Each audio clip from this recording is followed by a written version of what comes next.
The NESG has provided a veritable platform for conversations and cross-fertilization of ideas, which have actually led to far-reaching reforms in the economy.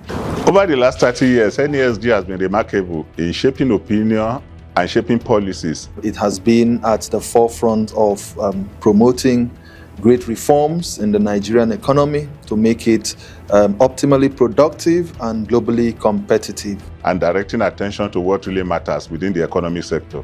I'm happy to be part of the NESG media story as a professional in the last 2 decades. NESG over time has worked with successive governments in shaping the blueprint for the country. I've been happy that the federal government has adopted some of the recommendations that the NESG has made. Ever since I've had an affiliation with the NESG, covering the NESG, attending their press briefing, their dialogue, roundtable, and everything, it's one lesson or the other. At the start of the NESG provides a unique opportunity for us to play a role in building and developing Nigeria. For 30 years, the NESG has successfully run summits which has convened global leaders, regional leaders, to bring them together to come up with ideas to improve the economy. Hi, I'm Francis Japo, your host for today's episode of NESG TV. Today we'll be discussing NEST at 30, Milestones, Challenges and Prospects. With me is Dr. Tayo Adeloju, CEO of the Nigerian Economic Summit Group.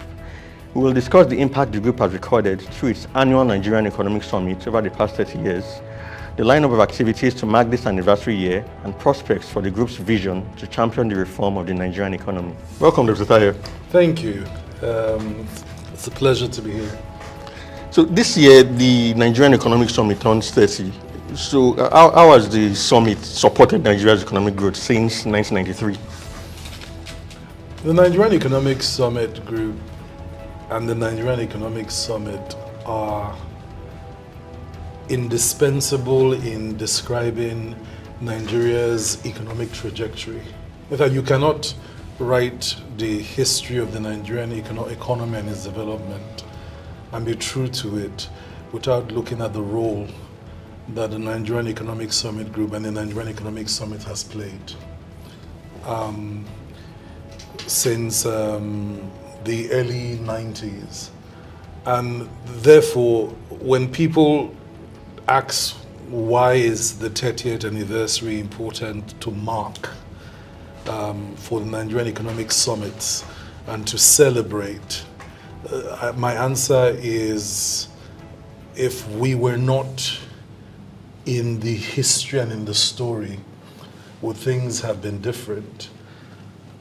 The answer is absolutely yes. Our absence would have yielded a very different set of outcomes, and I do not think things would have been better. Things might have been worse. Wow. And the reason why I say so is that the Nigerian Economic Summit is the longest unbroken public-private dialogue mechanism at a national level on the economy on the continent of Africa. There is nothing like it, and I say nothing like it because we have friends in 54 countries on the continent, and everywhere we go, people say they want to come and see and understand what we've done here. There are countries that hold national conferences, but a public-private dialogue purely based on the evidence of where the country is every year, unbroken for 30 years, nowhere else but here. That in itself is an achievement, because in many countries in Africa and in the developing world, public sector and the private sector do not talk. There is an adversarial relationship with massive amounts of distrust that makes a dialogue of the type that we hold in Nigeria impossible. And that by itself is an achievement.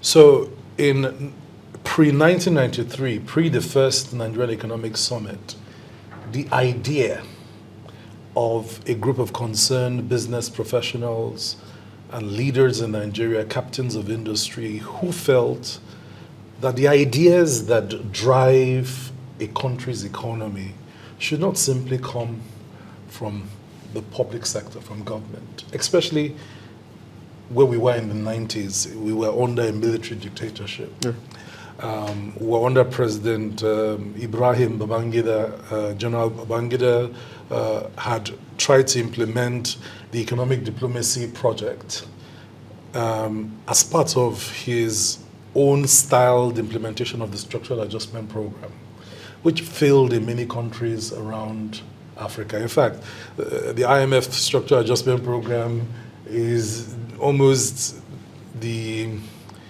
mythological economic devil that crippled most of African economies. And so you need to understand how that the summit was birthed, the pre-summit was birthed on a complete capture of the state by the military and its economy. First was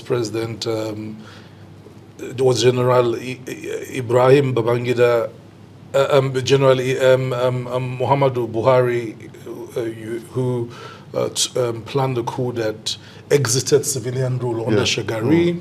And then he was unseated in 1985 by IBB. IBB went into the structural adjustment program and implemented along that his economic diplomacy project. And the structural adjustment program sat on 3 legs. An attempt to pursue trade openness, market openness, and fiscal discipline. The problem was that the philosophy of the Washington consensus-styled reforms, which is how the structural adjustment program were designed, needed to be set within the context of national experience, and it wasn't. IBB's diplomacy project failed also because, of course, as a military government, we became a pariah state. Most of the global world powers wanted a return to democracy. Of course, he promised a return to democracy, and we ended up with the back in the military, yes. crisis, as you remember. And of course, that triggered this transitional government. One of the interesting silver linings in that political crisis was that one of the concerned professionals and captains of industry who for several years had been conceptualizing this idea of how to insert evidence-based policy making into the Nigerian economic governance process. Chief NES Shoneko became the head of the transitional government. And once he moved into that role, I think he thought it right. He was now in the opportunity to implement some of the ideas that he had. We had, the founding fathers, himself, the generation of Pascal Dozier, Ahmed Joda, and the rest had tried to craft. So this was a context. It was dark economic clouds, dark social clouds.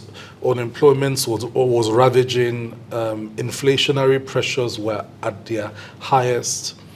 We had gone to almost absolute import dependence on everything. The Naira had depreciated fantastically. We had just come out of a recession, so the economy was in bad shape. Yeah, and human freedoms were at their fringe. Anybody that remembered how the military rule was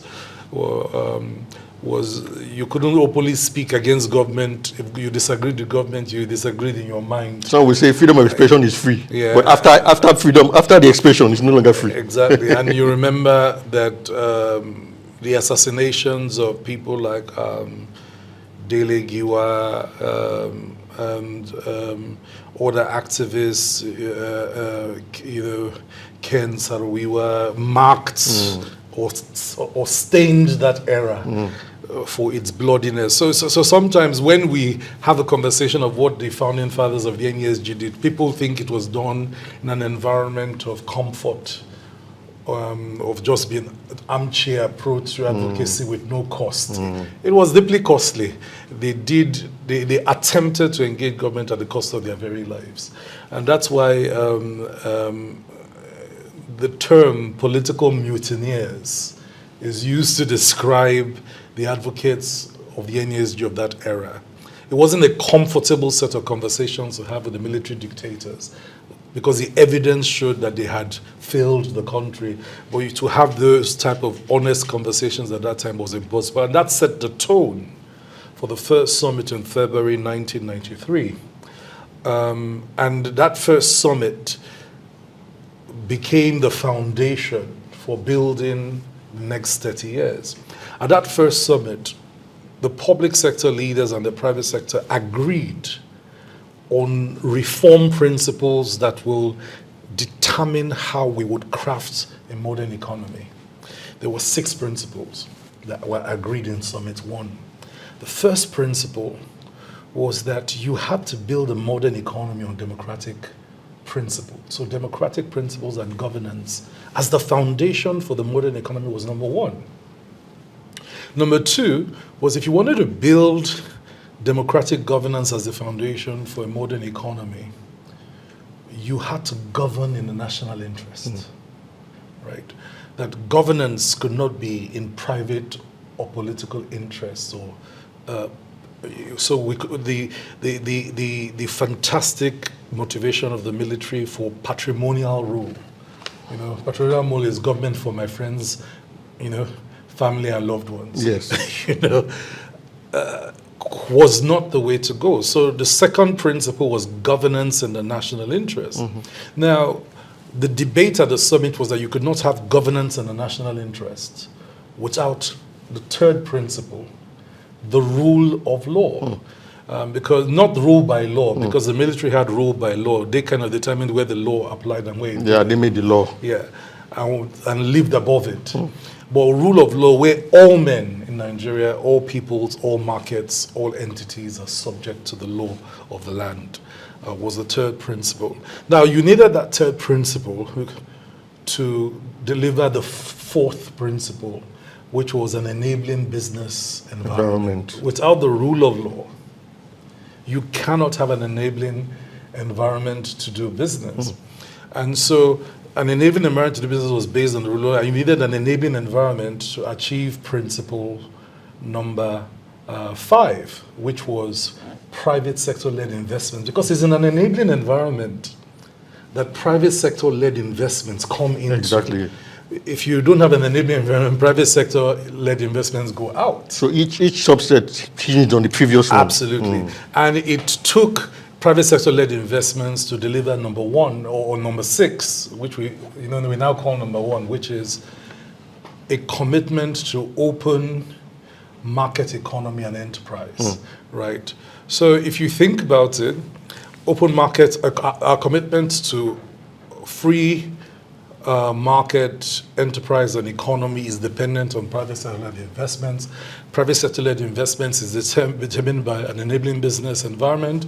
An enabling business environment is determined by the rule of law. Yes. The rule of law depends on governance in the national interest, and governance in the national interest depends on laying a foundation of democratic principles for a modern Nigerian economy.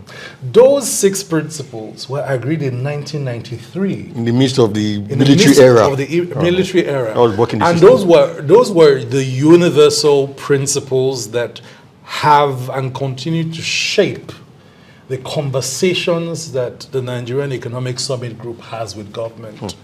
So if you take those principles and you see how they applied, you can break the Nigerian Economic Summits into 5 phases. You know, what we call the pre-summit phase, which is everything we did till 1993. You know, but that was the foundation. Foundation was these 6 principles. And these 6 principles delivered 6 specific type of outcomes. First, if you lay the democratic foundation for a modern Nigerian economy, 2 things happen. Is that 1, society becomes more open, markets become more open, government become more open. And that's the importance of the democratic governance principle. Now, once they become open, once you have open government, right, open society, open private sector, then principle number 2 delivers its results, which is governance in the national interest. Governance becomes transparent, accountable, and responsible to all stakeholders, right? And once you have that transparency, accountability, right, and responsiveness and responsibility to all stakeholders, that delivers principle number 3, which is the rule of law. Because the rule of law can only exist in an environment where those outcomes of number 2, transparency, accountability, responsibility, responsiveness, have happened. That's right. And the rule of law then delivers the other outcomes. Where there is the rule of law, then there is justice, fairness, and an equal playing field for all stakeholders. And once you have justice, fairness, and equal playing field for all stakeholders, then automatically an enabling environment where everyone feels that their rights will be protected, they can go to the courts, they will have sanctity of contracts, applies. And that begins to trigger the investments coming in. And as the investments come in and it drives enterprise, it drives markets, those markets allow demand and supply to now determine and drive assets to grow and perform at a higher level, and a free market economy can then achieve competitiveness growth. So it was out of that 3 years after the first summit, the NESG was incorporated as a limited by guarantee company in Nigeria with the mission to promote, so you can now see where it came from, an open economy, which comes from principle number 1, 2, and 3. A competitive economy, which comes from principles number 4 and 5, right? And a sustainable economy, which comes from principle number 6. Everything is linked. So everything is linked. So the founding fathers were not just very thoughtful. They gave us a conceptual map for how we could build the Nigerian economy of our dreams. And so what we've done, the stewards of the Economic Summit, which is a summit group, since 1996, have basically used those 6 principles to guide the economy from what was a very closed economy. 1993 to 1999, the economy was closed. Infancy state under military rule. And what we did during the closed economic phase was we used those summits to define the action framework for opening the economy. For opening the economy, started for 1999. So in 1993, 1995, 1996, 1997, 1998, what we did was to basically shape the principles for opening the economy up. But that must have been very ambitious. It was very ambitious. In fact, I remember one of the founding fathers telling a story where we mentioned the principles to open the Nigerian economy in 1995, and the head of state at that time, President Abacha, basically walked him out of the room. The idea of opening the economy was terrifying to many, because they were used to this economy that was closed and under complete government control. So what were the processes for opening the economy? There were 5 of them. The first was infrastructurization. Okay. That Nigeria's infrastructure was not able to make it globally competitive. You had to upgrade the infrastructure to world-class infrastructure. But to upgrade infrastructurization process required bringing private capital into sectors that at that time were completely government monopolies. Power was the monopoly called NEPA. Telecommunications was a monopoly called NITEL. Shipping was a monopoly called MPA and the Nigerian Shipping Lines. Television was a monopoly called Nigerian Television Authority. Railway was a monopoly called Nigeria Railway Corporation, etc., etc. It was basically public sector led. Everything was public. So, with the exception of banking that had regional banks, and which later became batched banks, most of the Nigerian economy, with the exception of manufacturing, I think, and trade, were predominantly in the hands of government-led monopolies. So the processes were infrastructurization, privatization, commercialization, liberalization of sectors that were under complete government control, And the last was education. Okay. The need to upgrade the human capital of Nigeria to rise to the occasion. Now, these processes formed something called the Economic Reform Action Plan. Okay. The Economic Reform Action Plan was created mostly by the NESG and our stakeholders. We had at least our input into that action plan was almost 85–90%. And that was a document that General Abdul Salam in 1999 handed over to President Obasanjo as a blueprint for where the economy could go from there. I'm sure many of you don't know this. No, so Vision 2010, which was Abacha's, which was the first attempt to write a vision for Nigeria, came out of Summit 1. And based on these 6 principles and those 5 processes. And Vision 2010, again, most of the working groups were resourced by experts from the NESG. Wow.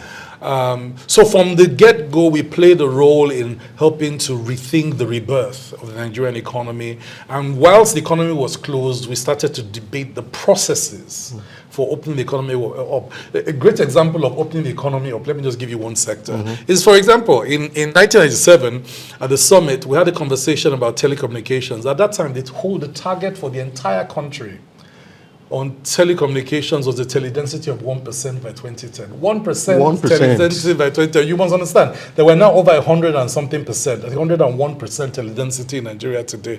Imagine that at that time was 1%. And we debated at that time that a liberalized telecommunications sector, this is 1997, would birth an explosion in teledensity. At that time, people told us it was impossible, it wouldn't work, where would the money come from, etc.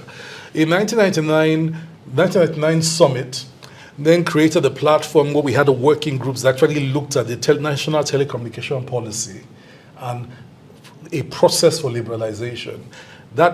So in over 2 years, 2000, 2001, that debate went on and we provided input into the liberalization policy. It was liberalization policy that caused the review of the telecommunication laws. That's what birthed the GSM revolution. Oh. And then, of course, we had a decade of GSM revolution growth. You know, interestingly, in 2003, when the country was debating whether to what type of technologies to choose, yes, GSM, CDMA or TDMA, there were several options in terms of technology. We debated at the summit both the technology types. Which of the summits now? This was 2003. Okay. What technologies would allow mobile scale in Nigeria? And I think the summit's recommendations was that we should allow the technologies compete. That in the spirit of creating a competitive economy, let the technology compete. And it is that competition that led to the dominant GSM technology in Nigeria. But the narrative wasn't put out there. Was it that the NESG was trying to ease back a bit? Well, the thing about it is that the NESG provides, so this is one of the things that people need to understand. NESG is not government. Okay. It's a private sector-led think tank that is maintaining this public-private dialogue mechanism with government. Government is our key partner, but results will not come from NESG's recommendations. Okay. Results will come from government executing. Okay. Right? Now, policy change can't happen on the NESG side. Okay. It happens on the government side. So there are commitments that the private sector can make. Right? But there are commitments the private sector cannot make, that government must make. So in this public-private dialogue, the private sector has responsibilities. The government has responsibilities. Policy change and policy, legislative, regulatory change and implementation is government's responsibility. I think this clarity is very important for viewers to understand. So people ask what are our impacts. A lot of times our impact depends on whether the government side is willing to implement those reforms. So in the phase where, in the closed phase of NESG's trajectory, 1993 to 1999, the truth is the government was a reluctant or hesitant reformer. So the recommendations were going in, the changes were happening, but very slowly. But we still had some wins. So for example, in 1995, budget reform started to happen, where, the budget became a more comprehensive tool for planning the economy. We introduced into the government vocabulary evidence-based policy making. We introduced visioning framework. In 1993 and in 1995, we basically brought global expertise into Nigeria, paid for by the private sector, to do the scenarios of the future. So we started the scenario visioning models for Vision 2010. So Vision 2010 was built on scenario planning and analysis, actually done by some of our members. Oh, wow. In the oil. So our oil and gas sector members provided support in building the scenarios. So those scenarios, for example, went as far as mapping Nigeria in 2050, by 2050. Wow. Yes. All the way back then? All the way back then. And then based on that, we then took a perspective approach to create the Vision 2010. So if we are going to be here by 2050, by 2010, where we should be. So we were, NESG started visualizing where Nigeria could be in 2050, in 1993. Interesting. You know, leveraging the visioning frameworks that were used by Malaysia 2020. Malaysia then had Malaysia 2020, Indonesia 2020. And it was out of that benchmarking of other countries that we created Vision 2010 in partnership with our colleagues in government. Now, it's important to note that NESG's work depends heavily on a collaboration, a coordination, and a cooperation with public sector actors to co-deliver and co-produce massive, measurable change that citizens can feel. When that collaboration doesn't work, then the door is closed. And when the door is closed, NESG goes into activism and advocacy till the door opens. So when people ask what we do when the door is closed, when the door is closed, we continue advocacy, we continue education, we continue economic activism, we continue deepening the dialogue, the education, the capacity building. Just to keep the wheels turning. Yeah, until the door opens. So how do you get massive change to happen? You don't give up. So for example, like I said, telecommunication reform started in 1997. We didn't start to see policy change in 1999, and it was in 2003 we saw real transformation that citizens could feel. So the foundation had been laid way before then. Absolutely. But if you think about it, that's almost 7 years. Yes. And so sometimes when you ask what's NESG's impact, it's not visible if you use a short-termism approach, because this systemic structural changes that drives the mission of the NESG is harder to do, and a lot of times there's no easily feasible, visible, or tangible if you use a short-term view. Another great example is pension reforms. So in 1999, we proposed, as part of financial systems reform, we proposed extensive reform to the pension sector to bring it into step where the world was. Up to that time, basically, citizens had their pensions. You just heard that pensions were stolen. Pension fraud was a big thing in Nigeria. Okay, so basically you're speaking to the contributory pension scheme, that NESG had played a part in that as well. It didn't exist. There was no contributory pension scheme. In fact, the way we discuss pensions today, there was no pension sector.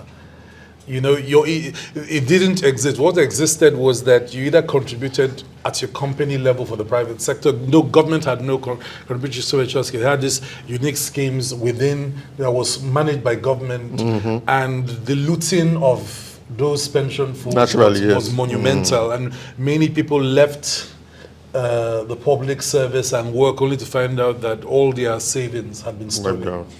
With devastating consequences in terms of our social fabric. And so we made these deep recommendations that we thought would lead to a private sector-led pension sector. And I think the first time we mentioned it, some of the founding fathers of NESG reminisce how President Obasanjo basically shouted, only, at the idea that the whole country will hand its money over to businessmen to manage their pensions. Wow. And so President Obasanjo pushed a bit against it, and they tried a government-led approach for 2 years. It didn't work. And finally came back to the proposals we had made at the summit, and those really became the seed for the birth of PENCOM, the PENCOM Act, then the pension reforms, and then what you now have as the pension sector, the whole pension sector. So that's another great example of an idea that came from the NESG. In more recent times, we brought, when we thought Nigeria was struggling with the enabling business reforms, for example, this was, let's fast forward to 2015, we brought a set of country studies. One of the things that NESG has done with the summit is we bring certain capabilities, allow the country to think.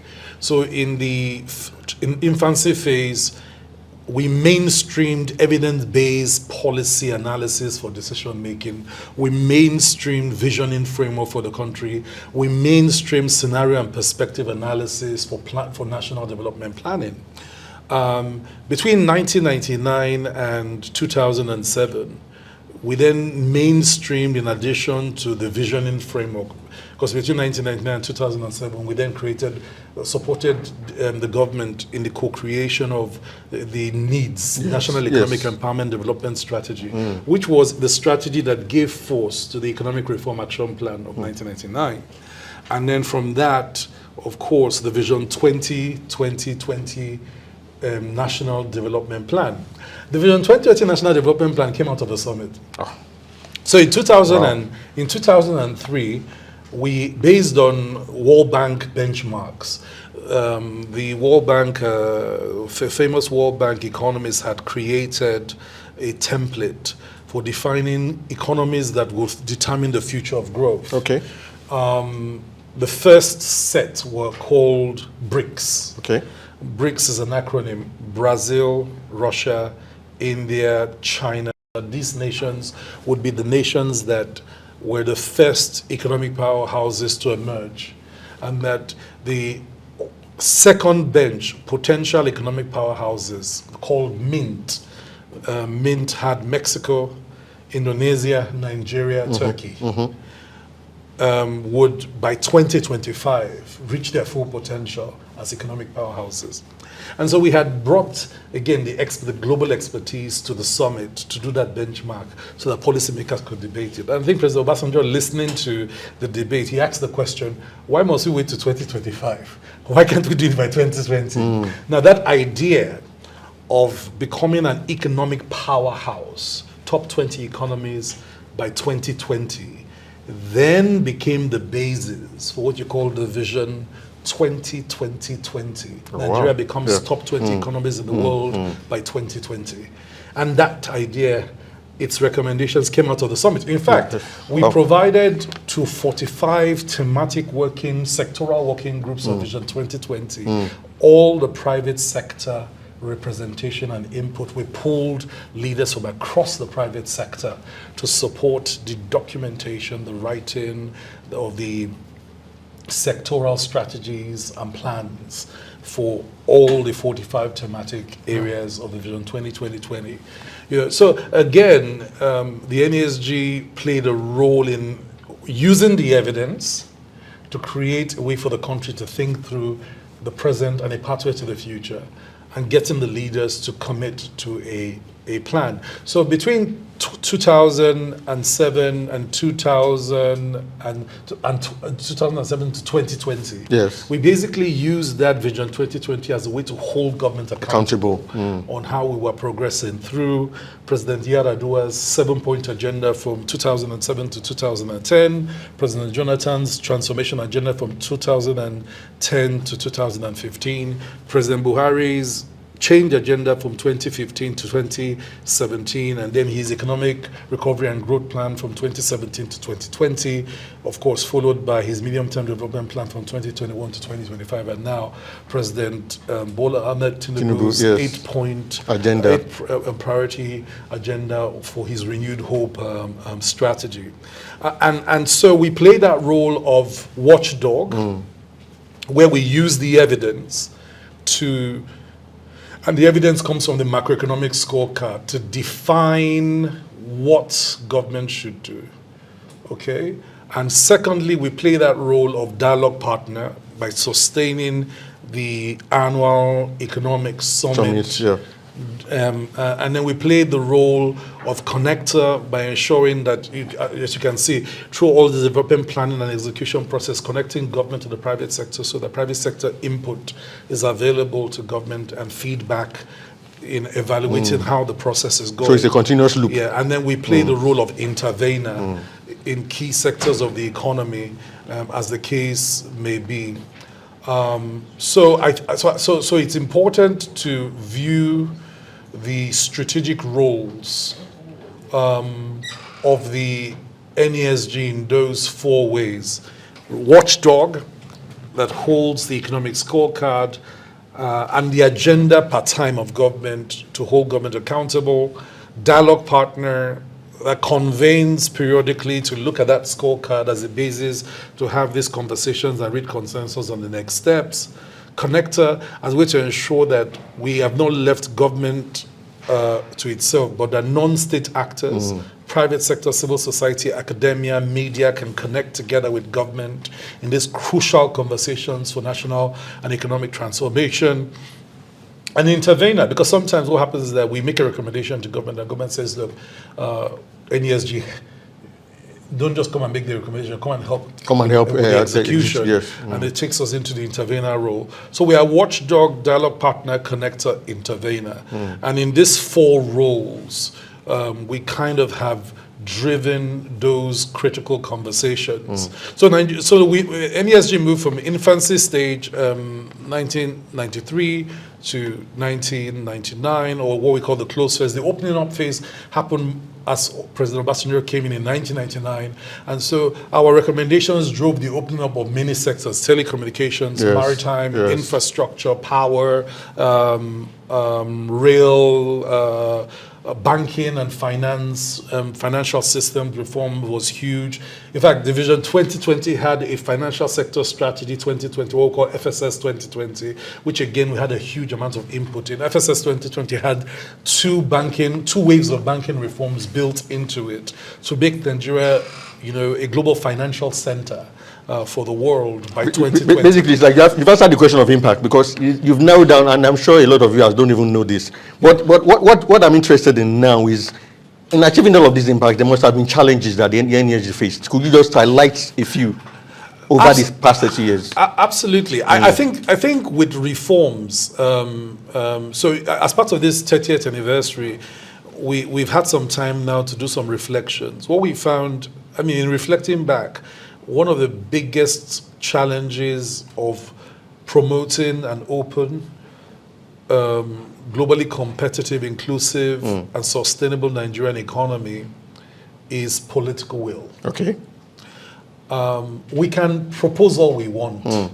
We can recommend all we want. But the truth is, the presence of a willing reformer in government who is willing to take the recommendations and implement is everything. Now, a willing reformer has about 4 characteristics that we have seen over the years. When reforms moved over the last 30 years, we saw 1, the reformer was willing to sponsor change, to resource change, to authorize, to actually put political authorization for the people who will implement the reform to go and implement the change. And when the difficulty of implementing starts, was willing to provide support to the reform communities and reform teams to steady the course until it happened. That's what happened with GSM.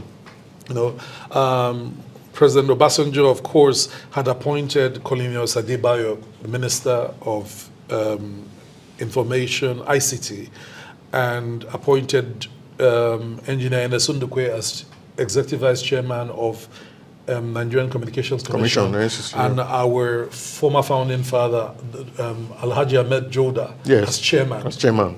Now, it's one thing to appoint these people, but you have to get out of their way and say to them, go get the work done. And so they had a kind of authorization in the telecommunications reform that allowed things to move quickly. And I think we saw the results of empowering the political will to empower actors to get stuff done. The results resonate to today. Absolutely. And so you must have political will. And political will, like I said, it's more than saying, I want to do it. The political will is, I want to do it.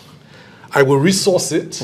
I will sponsor it. In other words, I will be the one as a political leader speaking about it. I will back and authorize the actors to do the difficult work. And when the going gets tough, I will I will stand with them to make sure they see it through. And when you have that kind of political will, the recommendations can move quickly. That's so right. the pace of reforms under President Obasanjo was fantastically accelerated because of a massive amount of political will. And so the pace of reforms was different. So with each president, the pace of reform was based on their level of political will.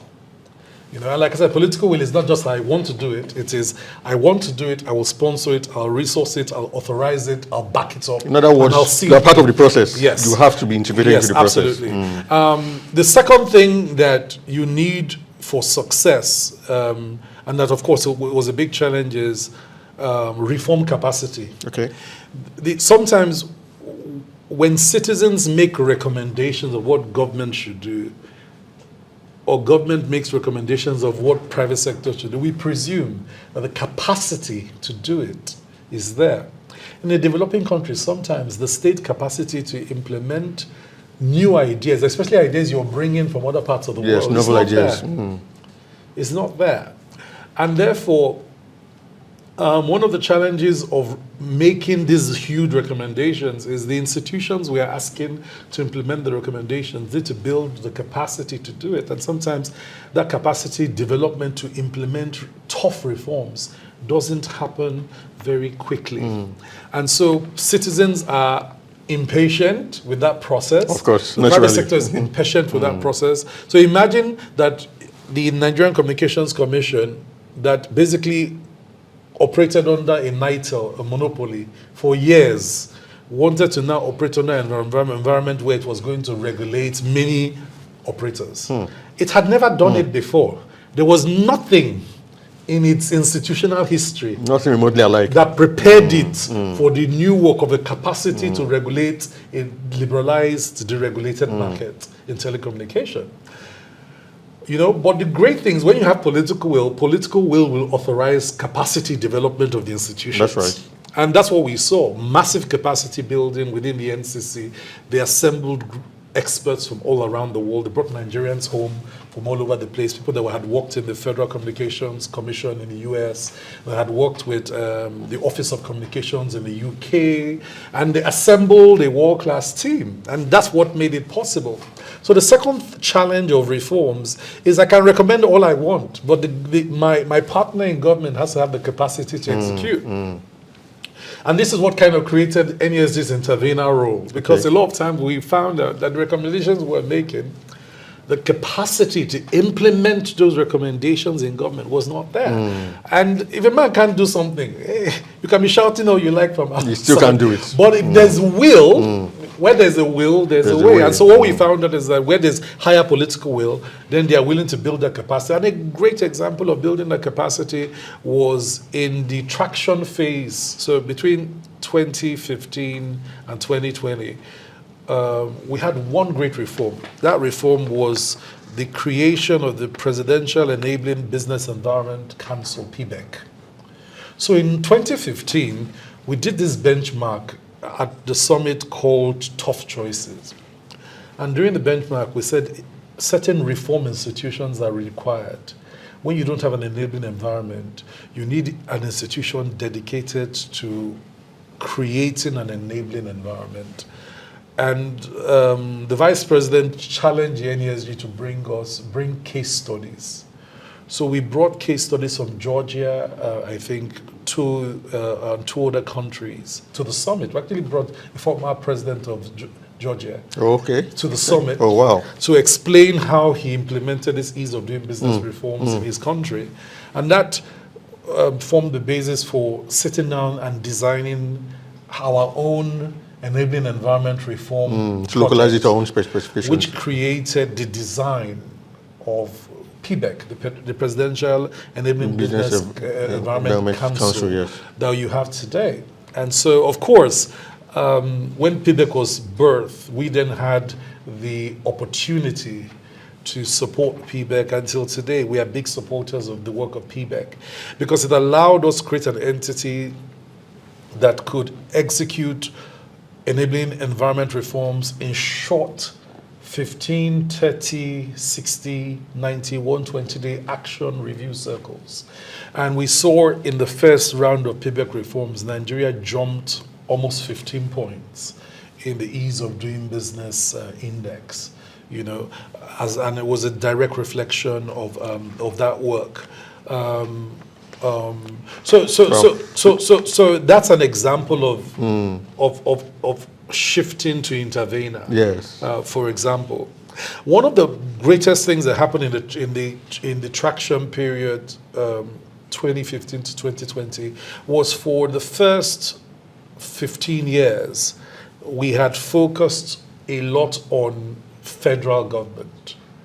But between 2015 and 2025, we shifted to ensure that we were now deeply engaged in sub-national governments, the 36 states of the Federation.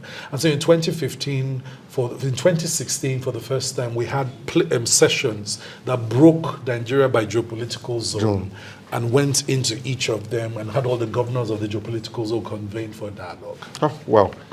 In 2017, we then brought the entire National Assembly to the summit and made the National Assembly a core part of the summit. Signed an MOU with the Governors Forum and then signed an MOU with the National Assembly. We became the NASBA, the National Assembly Enabling Business Environment Roundtable, a partnership between NESG, the National Assembly, and the Nigerian Bar Association section on Business Law. And recently we've signed another MOU with the Conference of Speakers of the 36 State Houses of Assembly. And the idea is to deepen NESG's engagement with each of the arms of government and to enable that become transformative.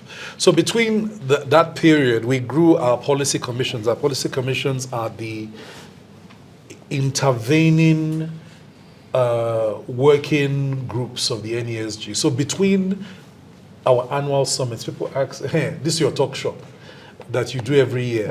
So between the talk shops that happen, the national talk shops that happen every year, policy commissions spend 12 months implementing the recommendations of each summit and following up on policymakers to translate recommendations into policy change. But again, like you spoke, they cannot force government. No, they cannot force exactly, government. so they can only recommend. But they engage, they advocate, they partner, they collaborate, they coordinate, they educate, they build capacity. So they go into the room to try and get the work of translating recommendations into action. So there are 12 policy commissions, about 50 thematic working groups, 3 communities of practice, about over a year, 7 roundtables, 4 of them have rounded up, that work together to translate summit recommendations into. So I think we'll have a part 2 of this, because there's obviously a lot that the NESG has achieved that people don't know.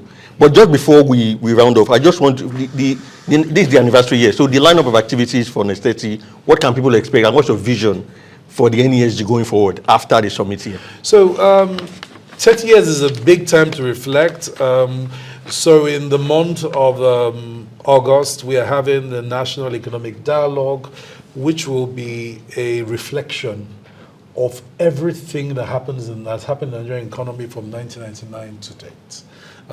We're hoping that will be one of those key activities of the anniversary celebrations that allows us to think deeply. The celebration is not just time to clap for ourselves. There's a lot of, we are in an economic meltdown, so to speak. Poly crisis. A lot of stuff is not going well. So it's a time to really reflect about the economic system we have run, the ideas that have driven the economic system, and the philosophies and mindsets that has gotten us here, and to ask ourselves, what must shift, what must change to plot a different future from the one and trajectory we're currently on. That's happening in August. Also, between July, August, and September, the policy commissions are doing different pre-summit events to jump into big agenda issues that are also reflections of the last 30 years. But in sectoral areas, energy, climate change, sustainability, health, education, food security, finance, digital, the whole 9 yards. And so we're asking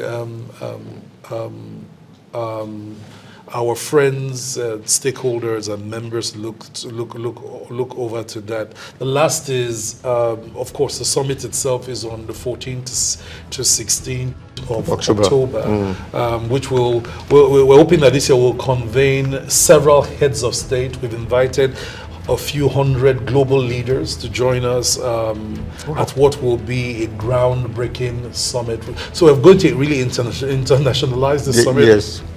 We invited our friends across Africa and the global south and around the world. So we're hoping for a true celebration of 3 decades of dialogue. Oh, wow. We look forward to that. Thank you so much, Dr. Tayo. Thank you. Thank you so much for joining us on today's episode of NESG TV. We've had a very insightful discussion with Dr. Tayo Adeloju on the milestones achieved by the NESG over the past 30 years and the impact we can anticipate for the future.